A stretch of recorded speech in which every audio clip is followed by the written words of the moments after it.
Hello, welcome to the channel Wise Stories. Enjoy watching.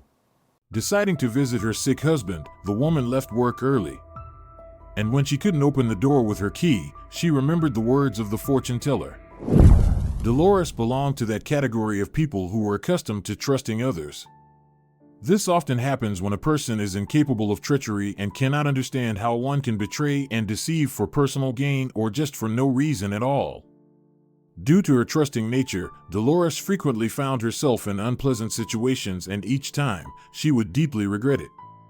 Yet, she never learned to be more discerning about people. The only lesson she did manage to take away was that you can only trust the closest ones 100%, and Dolores had only two of them, her husband and her sister. There was also her grandmother, but she passed away 6 months ago. Grandma had often been ill in recent years. She had many health problems, but most of all, she suffered from low blood pressure. She constantly took medication and drank several cups of coffee a day, which negatively affected her heart. The saddest part was that her grandmother passed away while Dolores was on a business trip, and she blamed herself deeply for it. Although, of course, it wasn't her fault at all. No one could have known that the misfortune would happen exactly at that moment. Dolores often traveled for work. She didn't particularly like long and distant trips, but she loved the profession itself. Dolores worked as a sociologist, studying the lives and interests of troubled children and adolescents. She often had to visit orphanages, shelters, and juvenile detention centers. And there, she was frequently deceived, with the children telling sad stories to gain the affection of the visiting aunt and receive either attention or some sort of gift. Dolores felt very sorry for the children, especially those in orphanages. After such trips, she would often remember the unhappy eyes of the kids and cry in private. Diego would scold her for this, explaining that Dolores couldn't help everyone, that she was only one person, and there were thousands of unfortunate, abandoned, and fallen kids all over the country. And although Diego worked with children too, as a tennis coach, he knew that children were different, and he didn't have the same warm feelings for them that his wife did. Sometimes, Dolores even thought that her husband didn't like children at all. They had been married for 2 years, and the topic of children was something Diego kept closed until a better time. But we're a family, Dolores tried to convince her husband. What kind of family doesn't have children? Dolores, I'm not refusing to have children, just a little later. What's the rush? We've been married less than 2 years. Let's live for ourselves a bit, and then we'll have a child. Dolores didn't like the way he phrased it, as if he were talking about a pet and not a small human being. But for the sake of her love for him, and to avoid conflict, Dolores agreed and fell silent. She didn't like arguments or conflicts. She always found it difficult to participate in or even be present during them. It physically felt bad. Also, she didn't want to argue with her beloved, so as not to upset him. After all, she believed that you should protect those close to you. Dolores was returning from a 2-day business trip. She got off the bus and slowly walked toward the house. It was only 4 o'clock. Diego was still at work, and Emilia was too. Yes, her sister Emilia lived with Dolores and Diego in the same apartment. The girls were not just sisters, they were twins. Besides their late grandmother, they had no other relatives. That's why they were used to sticking together, even though they didn't always get along. The 3-room apartment that they inherited from their grandmother allowed them to live together just fine. The relationship between the sisters couldn't be called good. Emilia always dominated and suppressed her sister. She had a very strong and authoritative character, unlike the calm and friendly Dolores. And Emilia always took advantage of this, both at school and at home. Their grandmother often defended Dolores from Emilia and scolded her, but it didn't help. But when Diego entered Dolores's life, Emilia stopped pestering her sister with constant complaints and even became a little distant. Dolores even missed those rare evenings when they'd lock themselves in a room and chat about girl stuff. At that moment, they were real sisters. What are you thinking about? Dolores heard an unfamiliar voice. She turned around and saw a woman about 50 years old, no more. It was clearly someone Dolores didn't know, as she had a good memory for faces. "Excuse me, are you talking to me?" Dolores asked in surprise. "Of course, I'm talking to you," the woman replied calmly and took a few steps toward Dolores. The girl instinctively took a step back. "Don't be afraid, I won't do anything bad to you." "You shouldn't be afraid of me, not me." Dolores felt uneasy. The words sounded almost like a prophecy, and they sent shivers down her spine. "Do you need money?" "I don't have cash," Dolores began to explain herself. "I don't need your money," the woman replied calmly. "Then what do you need?" Dolores asked, surprised. "I want to help you." "I feel sorry for you, fool," the woman said, still calmly, almost emotionlessly. "Let's skip the insults." "I don't know you, and I don't need your help," Dolores said, offended. "You do need help. You just don't know it yet," the woman continued, ignoring Dolores's words. "I could just walk by, really. But I see you won't manage on your own. You're too kind and trusting." "Is it bad to be kind?" "Good question. It doesn't seem bad, but in your case, there's too much kindness for one person. Kindness should be reasonable." "What do you mean?" Dolores asked in surprise. "What do I mean?" "Well, enough so that you don't suffer from your own kindness. Don't let everyone walk all over you. Learn to stand up for yourself, protect your views and interests, learn to figure out people, to know for sure who you can be kind to, and who you shouldn't be kind to. You know, there's a saying, don't do good and you won't get evil. Well, live a little and you will see that in life, people often respond to kindness with evil." The woman suddenly paused for a few seconds, looked intently at Dolores, and added, "Although you'll figure that out much sooner. And all because you're too kind and can't see what's happening." "Excuse me, I don't understand you," Dolores said honestly. "If you want to tell me something, just say it clearly, no riddles. But I feel like you're just trying to trick me into giving you my money. But I really don't have any, just a card. See, even now you're making excuses, instead of just telling me to get lost, turning around, and walking away. No, you're standing here explaining yourself." "Why?" "Why indeed?" thought Dolores. And she realized she was right, it was easy to deceive her. Dolores looked sadly at the woman and, unexpectedly for herself, said, "You're right. I'm too trusting and kind, but I don't know how to be any other way. It's okay, you'll soon learn to be different.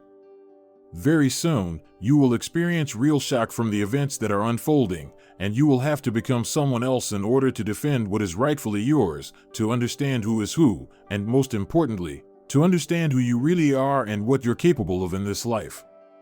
"You're saying strange things." Dolores started to get more scared. "Why? Are you trying to scare me first and then offer to solve the problem for money? Is that what you're doing?" "No, darling, you're mistaken. I don't need anything from you. It's just that once upon a time, I was as kind and naive as you. But life taught me to be different. I want to help you, to warn you, that's all." "This is some strange help," Dolores said, puzzled. "You're warning me about some changes, but you're not saying anything specific. I may be trusting, but I'm not stupid. Anyone could say such a tirade. Do you want me to prove that I really know something about you and not just say general things?" "Easy." She paused for a moment, looking intently into Dolores's eyes, and calmly continued, "You have a sister, you're twins. You were born first, she came after you. But all her life, she behaves as if she's the older one and tells you how to live. Moreover, she has always been jealous of you because you're luckier and more educated than she is. You got a higher education and are doing your favorite job, while she failed the exams and now paints nails for more successful women." Dolores stared at this strange woman, her mouth agape. How? How does she know this? The thought raced through her mind. And the woman continued, "You even got married before her. Though your sister always thought of you as plain and unremarkable, saying you would never get married, and she's still unmarried. The closest person to you is your grandmother. She passed away recently, and you weren't even there. And you blame yourself for it. But it's not your fault. You wouldn't have changed anything. and the person responsible for her death will answer for it sooner or later. And this is what Dolores never expected to hear. Wait, what are you saying? Grandma died by herself. I read the coroner's report. She just mixed up the pills and took the wrong ones. She had poor eyesight for the last few years. Or is that not true? Did someone force her to take the wrong pills? Dolores was in shock. The woman silently watched her, not saying anything, as if waiting for Dolores to figure everything out on her own. But Dolores couldn't understand what or whom the fortune teller was hinting at. I don't believe you, this can't be true. Are you saying that my grandmother, she couldn't say that terrifying word out loud? You'll have to figure it out for yourself. I've already told you enough, the woman said in the same calm voice. What's your name? Dolores suddenly asked. Eleonora. Are you a gypsy? My father is Spanish, and his mother, my grandmother, was a hereditary fortune teller, and I inherited this ability. But you don't look like a fortune teller. I don't make a living off of it. I just help people when I see that serious trials are waiting for them. Actually, I work as a doctor. A doctor? Dolores didn't believe it. Yes, I'm an ultrasound doctor. I often see things that no machine can detect. Amazing, that was all Dolores could say at that moment. Go home, darling. You need to save your strength and energy. Very soon, everything will begin. She turned around and was about to leave, but Dolores suddenly felt that she had to ask one more question that had been bothering her. Wait, Eleonora, she didn't want the fortune teller to leave. Tell me, will I have children? Of course, don't doubt it. Soon? When the time comes, the woman smiled mysteriously. Can I come to you if your prediction comes true? You can. Just not if, but when. It will definitely come true, don't doubt it. Eleonora turned around and headed towards the bus stop. Dolores stood still on the sidewalk. She had no strength to move, as if her life energy had left with Eleonora. She tried with all her might to figure out whether she should believe this woman or not. Eleonora was right about her relationship with Emilia. It was true that they had never been close sisters, but about everything else. Could she really believe that her grandmother hadn't died by accident? The police had checked everything, and they had no doubts about the accidental nature of her grandmother's death. Dolores, are you okay? She heard the familiar voice of her neighbor Eduardo Martinez. You look terrible. No, I'm not sick, I'm fine. Good afternoon, Senor Martinez. Good afternoon to you. You really scared me with your appearance. I thought something happened to you. No, nothing has happened yet, Dolores answered confusedly. Then let's go, I'll walk you to your apartment. You're going home? Yes, home. Just got back. Her neighbor said something while they walked. Dolores nodded politely, but her mind was still on what Eleonora had said. The words about her grandmother's death troubled her the most. Dolores felt that it was complete nonsense, because no one could have done it. Apart from her, Emilia and Diego, no one had been in the apartment. Her sister bought the pills for Grandma and placed them in a special box with the days of the week. Grandma couldn't have mixed them up. As for what seemed like a prediction for the future, Dolores didn't take it seriously. What kind of shock could she experience? She would be fired from work, or there would be a fire in the house.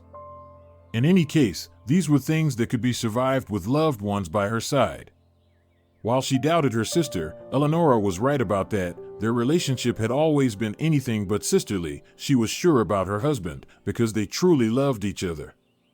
When Dolores entered the apartment, she took off her shoes and immediately went to run a bath.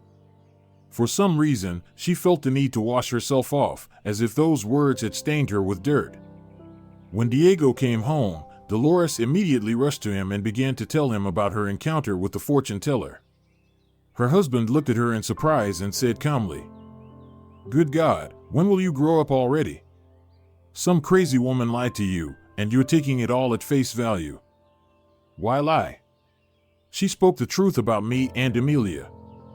She got lucky, guessed right. Many sisters fight and envy each other. Don't take it to heart. As for me, all that talk is just nonsense, especially about Grandma. Well, I don't know. Dolores immediately began to doubt Eleonora's words under the pressure of her husband. It seemed like she was telling the truth. The key word is seemed, Diego said somewhat angrily, and unexpectedly added, and you were planning to have children? You're like a little child. Your naivety is off the charts. I'd have to constantly look after you. This was really hurtful. Dolores was a very independent person, and there was no need to keep an eye on her. But she stayed silent again, not wanting to argue with her beloved. A month passed.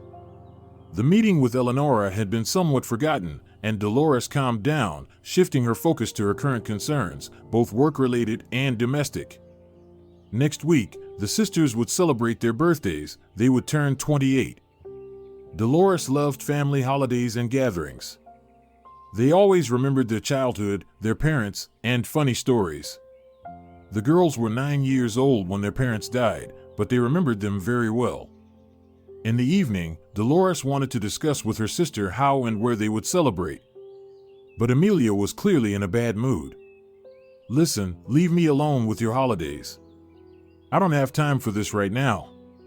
But we've always celebrated together, Dolores said with hurt. I thought it would be the same this year. This year, we'll do it separately. I'm telling you clearly, I don't have time, I have other problems. All right, Dolores agreed, but if I prepare everything at home, will you join us? I don't know, leave me alone, Emilia replied roughly and went to her room. At the noise, Diego came out. What are you two fighting about now? Nothing, Dolores said, almost crying. I just asked her how we're going to celebrate our birthday. She has problems, and she's not in the mood for a celebration. Well, it happens. No need to cry over nonsense, Diego said, wiping away her tears. It's not nonsense, Dolores protested. We've celebrated together every year, and now what? Everything happens for the first time. We'll celebrate just the two of us, Diego reassured her. Where do you want to go? Think about it. I'll book us a table. Choose any restaurant. It was very surprising to hear such an offer from Diego. He usually didn't like public places for eating and preferred to celebrate at home. But Dolores didn't pay attention to that and thought her husband was just trying to comfort her. I don't want to go anywhere, let's stay home instead, Dolores replied, wanting to please her husband. Well, as you wish, it's your celebration. Without my sister, it's not a celebration. Even though she's difficult, I still love her, and Dolores began to cry loudly. Dolores, you can't be like this. Why are you crying? Maybe she just can't make it. She needs to deal with her own problems. That's life. Maybe there are issues at work, Diego suggested.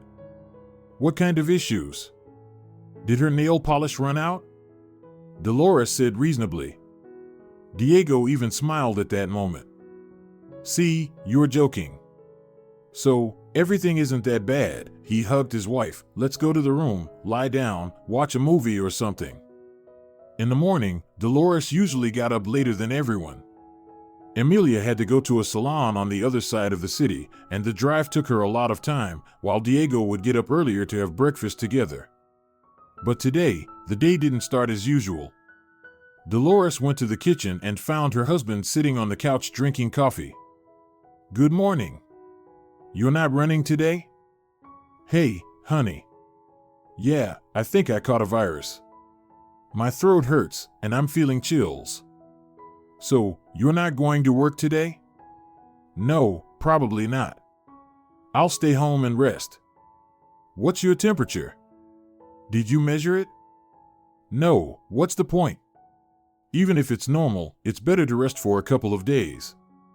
Especially since today is Friday, and we have the weekend ahead. What about tomorrow's training? Enrique will cover for me.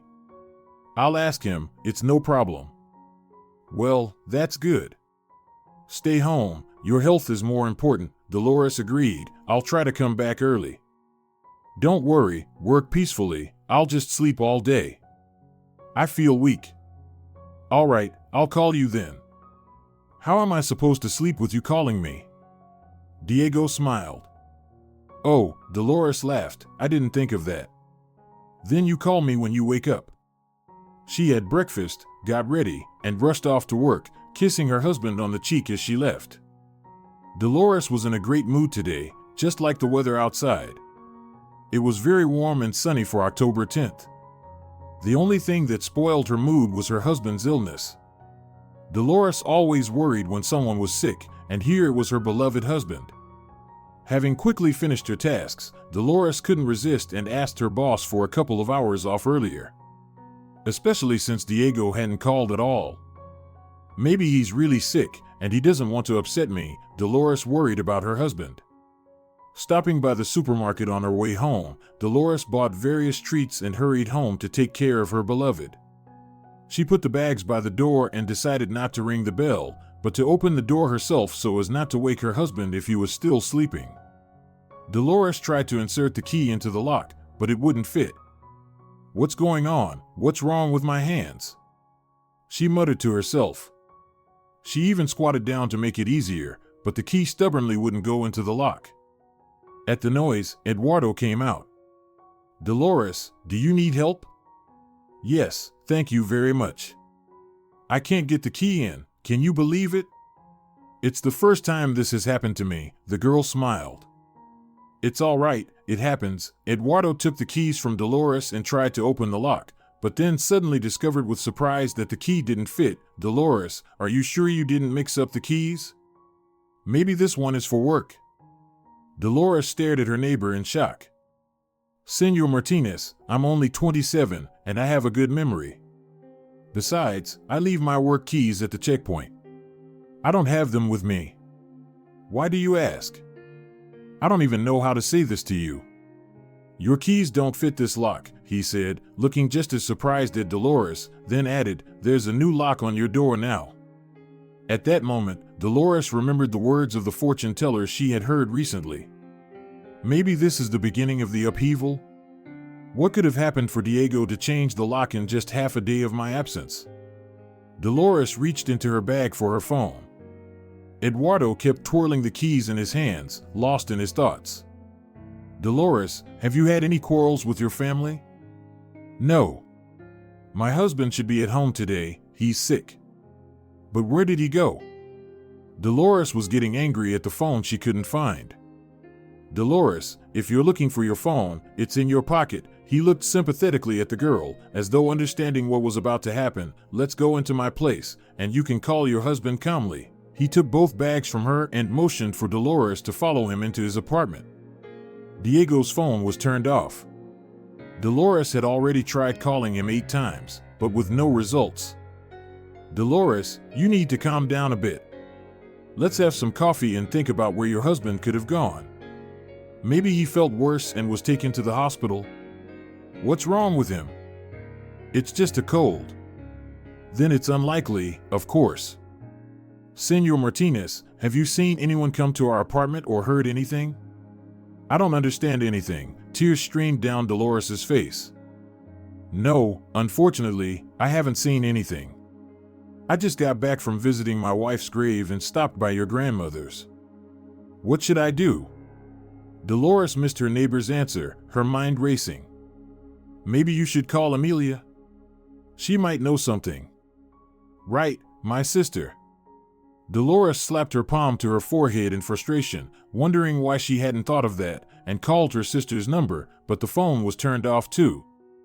Now this is completely unclear. Emilia never turns her phone off, even when she's working, Dolores said, confused.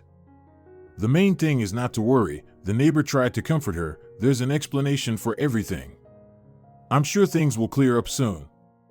It was at that moment that they heard the door to Dolores's apartment open. The girl jumped so suddenly that the chair she was sitting in tipped over. Diego, Dolores screamed and swung open the door to her neighbor's apartment. 2 men, clearly of Eastern appearance, were standing by her apartment door. Dolores froze halfway between them. Who are you? She asked fearfully. We're the new neighbors, one of the men smiled strangely. Want to get to know us better? I don't understand. What neighbors? This is my apartment. Where did you get the keys? What? What do you mean, your apartment? We bought this apartment a week ago. We've been waiting for the tenants to move out. Finally, we're in. The man laughed loudly and winked at the other one. Eduardo, standing behind Dolores, pushed her aside and stepped decisively toward the men. Gentlemen, I'm afraid there's been some misunderstanding. I know this girl, and I confirm that she lives here with her husband and sister. You must have mixed something up. We didn't mix anything up. This apartment was sold to us by a married couple. I can show you the documents. Everything is honest and by the book. Eduardo went to get his glasses, while Dolores, with trembling hands, picked up the documents. Yes, everything seemed to be in order. Emilia's signature was on the contract. This can't be. It just can't be. Dolores repeated the phrase like a chant. Senor Martinez, I don't understand anything at all.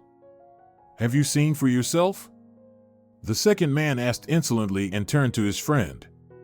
See, the guy wasn't wrong when he warned us to change the locks in the apartment first thing today.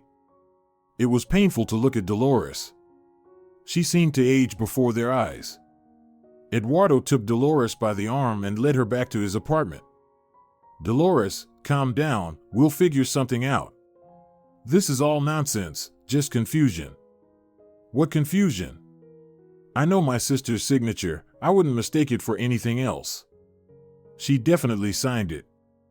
Excuse me for my tactless question, but does your sister play games? Or maybe your husband? Could they have been kidnapped and forced to sign the sales contract? No, no one's playing games. Though now I'm not so sure. And suddenly, it dawned on Dolores. She ran to her apartment and began banging on the door with all her strength. The door was opened by a man who seemed a little more friendly. What do you want now? Can you show me the documents for the apartment? It's supposed to be registered to both sisters, but the contract only has one signature. How can that be? The second sister was declared incapacitated, and Emilia Morales was appointed her guardian, so she signed the contract alone. Any more questions? Dolores turned pale. Even Eduardo staggered at the news, almost falling. God, they're right, sometimes you don't even need enemies with certain relatives, he thought, though of course, he didn't say this aloud. He again took Dolores by the arm and almost dragged her into his apartment. The girl seemed to have turned to stone. The neighbor led Dolores into the living room and sat her in a chair. He didn't know what to do, how to calm her down, so he paced back and forth in the room, trying to find a solution. Senor Martinez, tell me, have you ever met decent people in your life? Kind, responsive ones? Are there others like me, or am I the only idiot? Dolores was starting to have a breakdown. Dolores, there are many good and kind people, and of course, I've met them. Your grandmother, for example, was a kind-hearted person. You must have inherited that from her. My late wife was also a very kind woman. She never passed by someone else's misfortune. Being kind and humane is a good thing. Not everyone is capable of it, I'll tell you that. So don't make things up. You're a very good person. Stay that way. But my husband scolds me for my naivety and trust. Well, with trust, of course, you need to be more careful. You can't trust people blindly. It can lead to negative consequences. Though, he paused for a few seconds, then continued. You understand that now yourself. Should I go to the police? Dolores asked. Of course, you must go to the police. But not today. Why not today? Dolores didn't understand. Because with issues like this, it's better to go to the police after consulting with a competent lawyer first. You know how our police are. They won't just deal with your case without a push. And where can I find a competent lawyer? Dolores asked mechanically, clearly not realizing what was happening. I'll figure that out for you. Don't worry. You need to calm down and rest. Let me give you something to calm you down. No, it's not necessary, thank you. Then how about some brandy? You really need it. Think of it as medicine right now. Let's go with the brandy, Dolores agreed meekly. Eduardo poured Dolores a full shot and handed it to her. For Dolores, who didn't usually drink strong spirits, this was quite a strong dose, especially considering the stress she was under. Dolores almost immediately passed out in the chair. Eduardo carefully covered her with a blanket and went to the kitchen. The former teacher had many different students, and he knew well that among them were police officers and prosecutors. After flipping through his little notebook, he decided to call Ernesto Perez. The guy had been sharp even back in school. Eduardo had known then that Ernesto would go far and achieve a lot, but he never imagined he'd hold such a high position at 34. He confidently dialed Ernesto's number, and the phone was picked up on the second ring, which was nice. "Senor Martinez, dear, I'm glad to hear from you," came Ernesto's booming voice. "I haven't even said anything yet," Eduardo smiled. "Hello, Ernesto. I need your help." Hello. I'll help however I can. What's going on?" "This isn't a phone conversation. Can you come over in a few days?" "Sure, I'll be there in the evening. Just closer to 9. Is that not too late?" "Ernesto, I live alone. It's fine anytime. And I need it." "Then it's settled. I'll be there sharp. See you soon," said Eduardo and hung up. "All right, Dolores will sleep for a few more hours for sure. I need to prepare something for Ernesto's arrival. A man who works all day will be hungry." "I'll fry some potatoes," Eduardo Martinez thought, grabbing a bag of potatoes. Ernesto arrived, as promised, around 9 in the evening. The last time he visited his teacher was a couple of years ago. Eduardo never held a grudge. He understood that everyone had their own life and responsibilities. "Thank you for not forgetting about me," he would often say, genuinely pleased when his favorite students visited. Eduardo had many favorite and truly talented students in different fields, surprisingly many. But Ernesto was one of those he was truly proud of, as if he were his own child. Eduardo and his wife never had children, so he poured all his love and attention into his students, and many returned that affection, remembering and visiting him to this day. "Senor Martinez, sorry I couldn't make it earlier," Ernesto apologized as he laid down some snacks on the table. "Ernesto, speak a little quieter, I have guests," the teacher whispered. Ernesto looked at him in surprise but didn't dare ask any further questions. He knew that Eduardo had loved his wife deeply, and he couldn't believe that he had brought another woman into his home just a year after his wife's death. "She's my neighbor," Eduardo clarified to remove any questions. "The girl is in trouble. The kind of trouble that no one would ever imagine. We're going to set the table, and I'll call her in. She'll tell you everything." Ernesto breathed a sigh of relief, reassured that he hadn't misjudged his mentor. When the table was set, Eduardo went to get Dolores, who had just opened her eyes and was looking around in surprise. "Dolores, let's have dinner. I need to introduce you to someone. He'll help you figure out what's going on." Dolores, still groggy, probably thought it was all just a bad dream, but as soon as Eduardo spoke, she woke up sharply and realized that this wasn't a nightmare, it was the most terrible reality. She got up and confidently walked toward the bathroom. She needed to freshen up.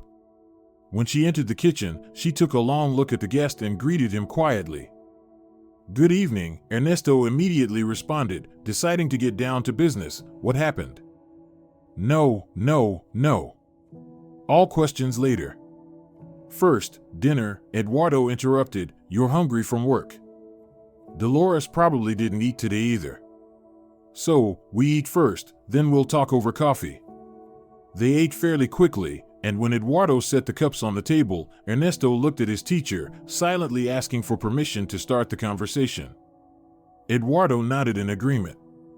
"Dolores, tell us what happened," Ernesto asked. Dolores' eyes filled with tears again. But the girl gathered herself and told everything from the moment she came home and couldn't open the door. Ernesto remained silent, listened, and never interrupted. Only when Dolores finished speaking did he ask, Have you ever seen these men before? No, this was the first time. Were there any similar acquaintances of your husband? I don't know many of his acquaintances, but I doubt these two are among them. What about your sister? Did she have any strange suitors or friends? I can't answer that. I don't know her circle anymore. She used to tell me about her men, I knew their names, but now I don't know anything about it. Have you noticed anything strange lately? Maybe your sister or your husband spoke to someone on the phone? No, nothing strange. Although, she suddenly fell silent and lowered her head in resignation. I didn't really keep track. I just trusted them.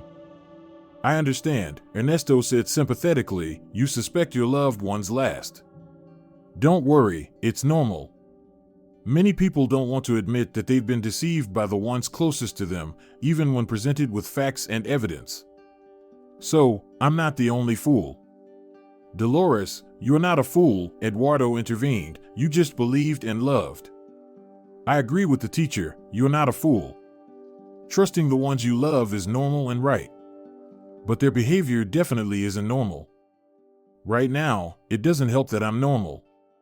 I'm left alone and practically out on the street, Dolores said sadly, acknowledging her fate. Let's not get upset ahead of time, Ernesto tried to calm her down, but he realized it was useless right now. He switched the conversation to another topic. Tell me, how long have you known your husband? Where did he live before? Where did he study? He moved to our city from a neighboring one about 6 years ago. He studied, rented an apartment, and then met me. At this moment, Dolores's face brightened for a moment. She remembered meeting her husband. We dated for about 4 months before we decided to get married. Does he have any relatives? Parents, friends? Where does he work? His parents died. He has no friends, only colleagues from work. He's a tennis coach for a kids group at our sports school. Did you try calling him at work? No, he didn't go to work today. Did you try calling your sister? Yes, her phone is off too. Dolores, answer honestly, without thinking. Could your sister do this to you? Yes. And your husband? No. Although I'm not sure about anything anymore, and she started crying again. All right, let's stop with the tears. We'll cry later, Ernesto tried to calm her. He'd never liked it when women cried. What do we do now? Dolores asked, calming down a bit. First, we need to report your family members as missing, and while they're being searched for, we need to deal with the sale of the apartment before it gets sold again. Then it will be much harder to get the apartment back. What should I do? Dolores asked, looking at Ernesto with hope. Ernesto looked at Eduardo, passing the question to him. The neighbor immediately joined the conversation. Dolores, don't even think about it. Stay at my place, there's plenty of room. I feel awkward, Dolores admitted honestly. Stop. In your situation, this is the only right solution, Ernesto agreed with the teacher. You're not going to live at the station, are you? Thank you so much, Senor Martinez. What would I do without you? All right, it's settled. Dolores, I need your phone number for contact and pictures of your relatives to start the search. Now we need to be patient and wait for results. Dolores gave him her phone number and saved Ernesto's contact. Then she sent him photos of her husband and sister. Ernesto apologized and left the kitchen to make a phone call on the balcony. Dolores, don't worry. If Ernesto said he'll help, he will, her neighbor reassured her. Ernesto returned about 15 minutes later and sat down at the table. Everything's in motion. Now we wait. Senor Martinez, please excuse me, but I'll head home. I'm incredibly tired after the week. Yes, Ernesto, I understand. Thank you so much for your help. Well, I haven't helped yet. No need to thank me just yet, Ernesto smiled. He said goodbye to Dolores and the hospitable host, then left. Eduardo saw the guest out and returned to the kitchen. Dolores, how about some more coffee? The neighbor offered. Sure, Dolores agreed. She was now thinking about what her near future would hold, how this story would end, and whether she could return to her home. Suddenly, Dolores remembered Eleonora. "Senor Martinez, tell me, do you believe in people with extrasensory abilities?" Dolores started from afar. "Of course. I'm certain they exist.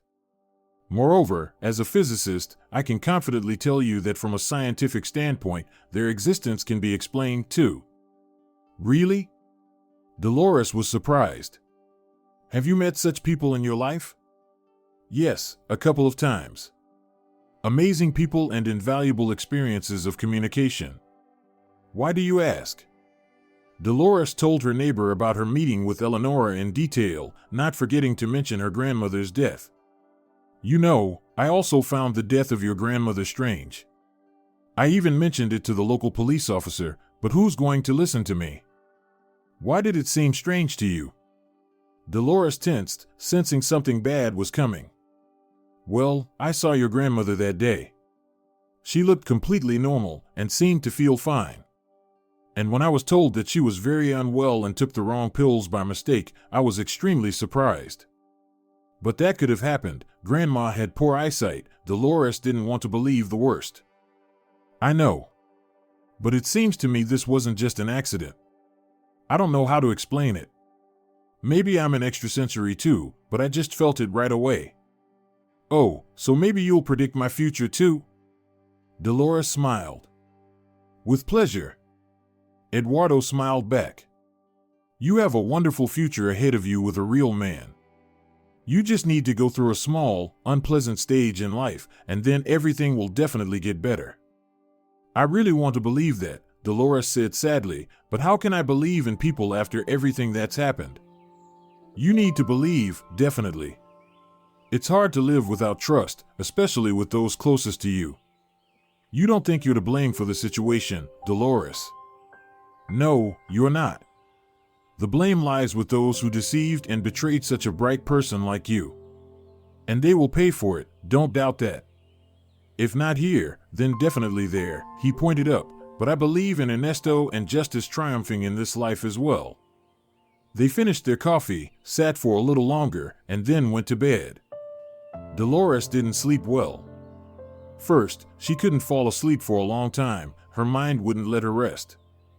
Then she woke up several times, even got up and stood by the window, hoping that at that moment, somewhere in the darkness, she would see her husband's silhouette, that he would come for her, explain everything, and it would turn out to be just a joke. Everything would be fine again, like before.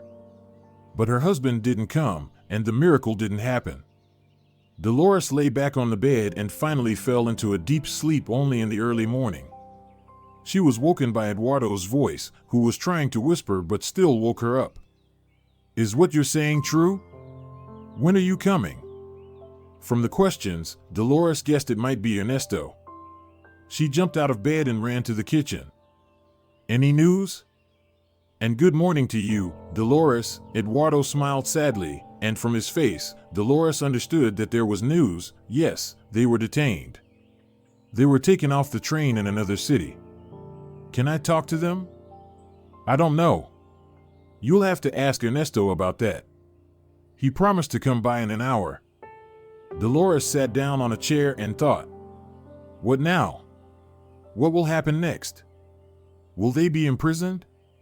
Her closest people would be in jail, and she, Dolores, would live peacefully in her apartment. Suddenly, she felt very sorry for both her sister and her husband. Eduardo, as if sensing the girl's mood, said, "Just for God's sake, don't even think about forgiving them. They didn't think about you at all. What's more, they made you a sick person for their own selfish reasons. Can you really forgive that?" "I don't know," Dolores said honestly. "I think I would forgive them, probably." "And would you forgive them for your grandmother's death just for the apartment?" These words had the effect of a cold shower. Dolores flinched at the question. "No," the girl said firmly, "I won't forgive them for my grandmother. But first, we need to find proof, and then we'll make a decision. You're changing before my eyes, Dolores, and for the better. I agree with you. We need proof or a confession from the guilty party. and only then can we and should we make a decision. Dolores declined breakfast, only drinking coffee. No matter how much Eduardo tried to persuade her, it was useless. Sorry, I can't eat when I'm nervous. I can't swallow anything, Dolores apologized. She was eagerly waiting for Ernesto and some details. But he was late. He even called and warned that he would be a bit later.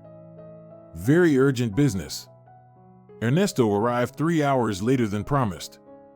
Dolores met him in the hallway and nervously shifted from one foot to the other, like a child. Ernesto looked at her and even smiled. Dolores, I understand your impatience, but let's go step by step. Let's go to the room, sit down, and talk. Yes, let's, Dolores agreed. Would you like coffee or tea? Asked Eduardo. Thank you, but no, there's no time, Ernesto refused. They walked to the room, Dolores sat in the chair, and Ernesto took a seat across from her. We detained your husband and sister on the train. They were heading to another city. Ernesto paused. He knew that what he was about to say would hurt Dolores deeply, but he couldn't avoid the truth. She needed to know. Will they be arrested? Dolores asked quietly.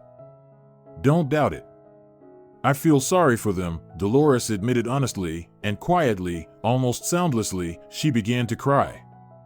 I understand, but I think you'll change your view of them a little. He paused again, gathering the courage to continue. Dolores, your sister is pregnant. She's in her 3rd month. The father of the child is your Diego. They were traveling to another city with fake documents, listed as spouses. They paid a deposit for a house and planned to live there together, meaning eventually the 3 of them. Dolores never expected such a turn of events. How could this happen? Diego never wanted children. He said it was too early, not the right time. 3rd month of pregnancy? So they've been together and for a while now? Oh my God, how could I be so stupid? How could I not notice this? They were having an affair right under my nose, and I didn't see a thing. Thoughts in her head began to get tangled. Her heart was pounding so hard in her temples that Dolores felt like she might lose consciousness at any moment. Ernesto saw her condition and understood perfectly that anyone in her position would experience the same shock. Senor Martinez, do you have any sedatives? Yes. Please, Dolores needs to calm down. Dolores reluctantly took the medicine, and it started to help her a bit. Can I talk to them? The girl asked. Yes, but separately. I need to speak to them separately. First she wanted to say with my husband, but then realized that she no longer had a husband. Actually, he had been gone for a long time. With Diego, and then with Emilia, she didn't want to call her sister anymore because now she didn't have one either. Dolores, let's do this. You rest today, calm down as much as possible in this situation. Realize what's happened, and tomorrow you can call me, and I'll take you to the meeting. Without me, they won't give you an audience anyway. Especially on a Sunday. Yes, okay. Thank you, Ernesto. He felt very sorry for this girl. He could see how much she was suffering, how hard it was for her to accept the betrayal of her sister and her husband. But despite everything, she was holding it together.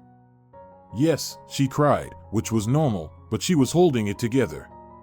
And he decided to cheer her up a bit. Dolores, you're a fighter. I've seen many different situations in my life. You're a real warrior. Dolores looked at him and even smiled a little. Thank you for the support. But you're wrong. I'm not a fighter at all. I don't even know who I am, and unfortunately, I'm without a brain. That's just the pain and resentment speaking in you. But you're wrong. You're a fighter. Strong, resilient, and definitely with a brain. He touched her shoulder and added, everything will be fine. This was meant to happen in your life. It's just something you have to get through. Ernesto, I still have a question. Actually, a suspicion, and Dolores told Ernesto about her doubts regarding her grandmother's death. Ernesto listened, his face changing. This is a very serious accusation, he summarized, but the saddest part is that it's almost without evidence. Although your doubts are quite justified, I would doubt the same in your position. And there's no way to find out the truth? Dolores asked regretfully. I'm afraid it's problematic, sadly. Unless they confess to what they've done themselves. That's very sad. I'd really like to know the truth. I understand. Let's not rush for now. Let's see what happens tomorrow and how the conversation goes. But for now, I'm sorry, I have to leave. See you tomorrow. Goodbye, Ernesto. When Ernesto left, Eduardo entered the room and sat next to Dolores. He took her hand and quietly said, Dolores, you will get through this, I'm sure of it. I'm a fatalist in such situations, I agree with Ernesto. This must have been meant to happen in your life. Maybe to show you something or teach you something, I don't know. But it definitely had to happen. You just need to accept it, learn the lesson, and move on. Just please, don't lose faith in good people. They do exist. Dolores looked sadly at her neighbor. Yes, of course, there are people like you, for example, but trusting anyone again will be incredibly hard, I mean men. I understand. But that's how it seems now because the wound is still fresh. It will heal, and you will definitely find your person. Dolores didn't answer, she just shrugged, doubtful that such a thing was possible. Right now, she was thinking about something else. How would she look into Diego and Emilia's eyes tomorrow? What would she say to them, and what would she ask? It was quite possible that this would be their last conversation. The whole day Dolores spent in thought. Eduardo didn't disturb her, didn't distract her from her thoughts, understanding what a heavy and important day awaited her tomorrow. Dolores couldn't fall asleep that night. She paced around the room, stood by the window. In her head, she pictured different scenarios for tomorrow's meeting, imagining what she would say and how it would unfold. But she knew very well that no matter how much she planned everything now, the meeting could go in any direction, completely different from what she imagined. However, Dolores knew for sure that she would tell them she would never forgive them for what they did to her grandmother. Eduardo woke up around 6 in the morning and found Dolores in the kitchen, drinking coffee. Dolores, did you sleep at all? Good morning. Good morning to you. Honestly? No, I couldn't sleep, Dolores confessed. How many cups of coffee have you had? This is my first cup, I swear. I just worry about your health. Don't worry, I'm fine, I'm almost calm. Right now, yes, until you see them. Maybe, but I've prepared myself. I won't cry in front of them and show my feelings. They'll manage without that, I won't give them such pleasure. That's right, very right. Show them you're a winner. They clearly didn't expect to get caught, let alone so quickly. These words gave Dolores some confidence in her own strength. Mr. Martinez is right, they thought they fooled and beat me. But in reality, I defeated them, although, to be fair, it wasn't me. It was Mr. Martinez and Ernesto who defeated them. I just told my story. But they don't need to know that. Dolores even smiled at this thought. Suddenly, the phone rang. It was Ernesto. Good morning, Dolores. You're awake already? Good morning. I would say not yet, but almost. You didn't sleep at all? Are you able to go to the meeting? Yes, I'm ready. Then I'll pick you up in half an hour. Thank you, I'll be waiting. They drove in silence. Dolores felt the anxiety beginning to rise and tried with all her might to manage it. Ernesto could physically sense how the girl was feeling and decided to calm her down a bit. Don't worry.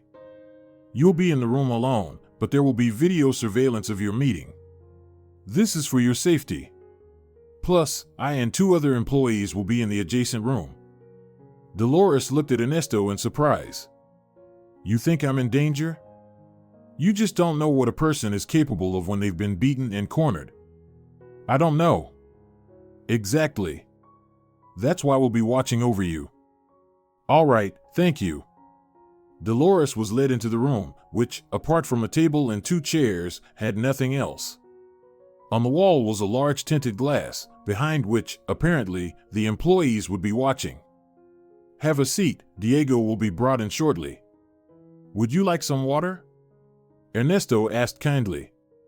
"Yes, if you can. It'll be brought to you in a moment." He left and closed the door. Dolores started waiting. Her heart was pounding in her temples again, and she was a little scared. "I can't afford to faint here. I need to pull myself together. Stop letting people walk all over you." This helped a little, and she felt a bit lighter. Just then, the door opened, and Diego entered. The officer accompanying him pointed to the chair for Diego but didn't remove the handcuffs and left, closing the door. Dolores stood in the middle of the room and stared at her ex-husband. She waited for him to say something, but Diego was silent, staring at the floor. "Good morning, darling," Dolores started sarcastically, emphasizing every word. She was boiling with anger. "How did you sleep? Maybe I should make you some coffee?" "Oh, sorry, I forgot. They don't serve coffee here in the mornings." "Well, that's your choice." Diego looked up and stared at his wife as if seeing her for the first time. "Are you mocking me?" he asked angrily. "No, what are you talking about? I'm just asking." "You're gloating. You're satisfied with yourself, aren't you?" "Well, yes, why not? You think you're the smartest?" "Well, if I'm here and you're sitting across from me in handcuffs, then I'm definitely smarter, don't you think?" Dolores heard herself and couldn't believe it was her speaking. She had never talked like this. Boldly, defiantly, almost rudely. It felt like someone else was speaking through Dolores. "You just got lucky." "Who helped you?" "Kind people helped me."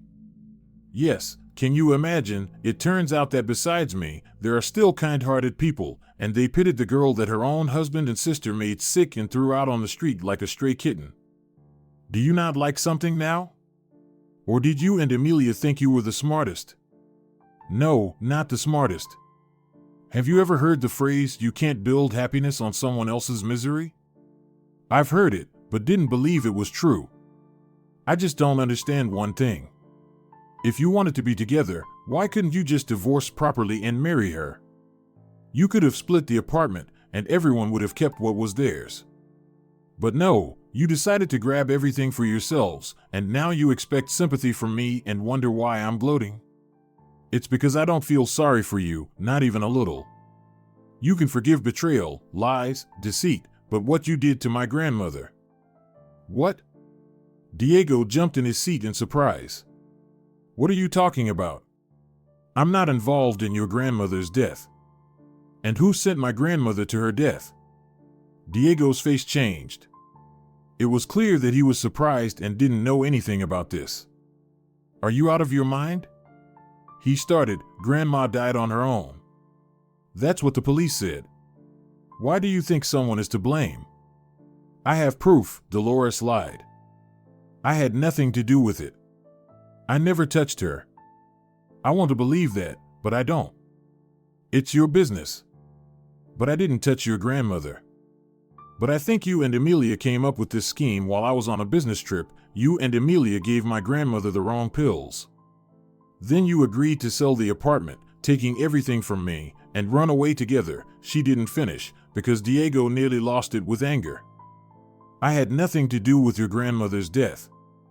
Emilia came up with the idea of selling the apartment and running away. I just found someone to make us fake passports, that's it. But you're my husband. Why did you listen to her? Why did you decide to run away with her? Was I such a bad wife?" Diego lowered his head and remained silent. "Can you explain to me how it happened that you ended up in bed with my sister? Why? Wasn't something lacking? I don't remember how it happened the first time. You were on a business trip, probably, and we had some wine and got carried away a little." "Got carried away a little? You slept with my own sister, and you think that was just a little bit of getting carried away?" Now Dolores was truly angry. "You slept with my sister for more than 3 months, And it happened by accident? A year. What year? Dolores didn't understand. We've been lovers for a year. Dolores froze, her breath caught in her throat, and she couldn't say anything. She just gasped for air and tried to open a bottle to take a sip of water. Ernesto burst into the room. Dolores, are you feeling unwell? Should I call a doctor? Finally, Dolores managed to drink some water, and her voice returned. No, I don't need a doctor. Please, take him away. I can't see him. I don't ever want to see him again. Diego was led out of the room, and he didn't say another word. He didn't even think it was necessary to apologize to her. It hurt deeply. Dolores, are you sure you don't need a doctor? Ernesto asked sincerely. No, I don't need one. Where can I wash up? Ernesto took Dolores to the bathroom, waited for her to freshen up, and then they returned to the same room. Are you going to talk to your sister? Ernesto asked cautiously. Yes, but not as my sister, just Emilia. I can't even imagine if there's anything else that could surprise me after what I've heard. Ernesto remained silent. He knew from experience that it was easy to surprise someone in such a state, especially when things started to come out that were better left unknown. He left, and a minute later, Emilia was brought into the room. Unlike Diego, Emilia clearly wasn't going to remain silent. She was furious that their plan had fallen apart and that they had been caught. And, of course, she blamed her sister for everything. What, come to gloat? No, I came to look you in the eyes for the last time. We won't be seeing each other for a long time. Dolores struggled to hold back tears. She saw the hatred in her sister's eyes, and it hurt unbearably. What do you want to see in them? Regret? Repentance? Don't get your hopes up. Emilia, why do you hate me? What have I done to you? Dolores genuinely didn't understand. I've always tried to be a good sister and friend to you. What have I done wrong to you? That you're alive in this world. Emilia screamed and turned away. There was so much anger, envy, and hatred in that sentence that Dolores almost stumbled as she stood in front of her sister. Tears welled up in the girl's eyes. She had suspected that Emilia envied her, but to hate her to such an extent, she couldn't understand it, and that made it even more painful. After all, Dolores had never done anything wrong to her sister. Emilia saw the tears on Dolores's cheeks and got even more agitated. Oh, yeah, go ahead, cry. You always do, poor, pitiful Dolores. You can't hurt her, she's so fragile. I'm sick of you. I've been sick of you all my life. And the parents coddled you, and the teachers at school, and even Grandma. Don't say this, don't take her toy, don't cheat on Dolores's husband. No, you can't do that. If that old fool hadn't stuck her nose where she wasn't wanted, she'd still be alive. The last phrase shook Dolores and brought her back to reality. What did you just say? She shouted. Say it again. What I heard. Grandma caught us with Diego when you were on a business trip and promised to tell you everything when you got back. I asked her nicely not to interfere, but she's as righteous as you, nauseatingly so. I had no choice. I had to swap the pills to make sure she would fall into an eternal sleep. Dolores felt genuinely sick now. She swayed and almost fell but grabbed the edge of the table to steady herself. Ernesto immediately ran into the room and moved a chair so Dolores could sit. Oh, a new boyfriend has appeared. The poor, pitiful Dolores is lucky again, Emilia laughed maliciously. And how do you do it, huh? Maybe I should have pretended to be stupid my whole life to find a decent man? Shut your mouth, Ernesto said quietly but very threateningly, and Dolores even shuddered at his voice. Emilia fell silent and looked fearfully at the unfamiliar man. To find a decent man, you need to be decent yourself, Ernesto said calmly. He looked at Dolores, made sure she was holding herself together more or less, and asked, Dolores, how are you? Will you continue, or shall we stop? No, I want to say something to her privately, if you don't mind. No, of course, I don't mind. And don't worry, if anything, I'll be nearby. He left the room, and Emilia glared at her sister with even more hatred. And what do you want to say to me that I don't already know?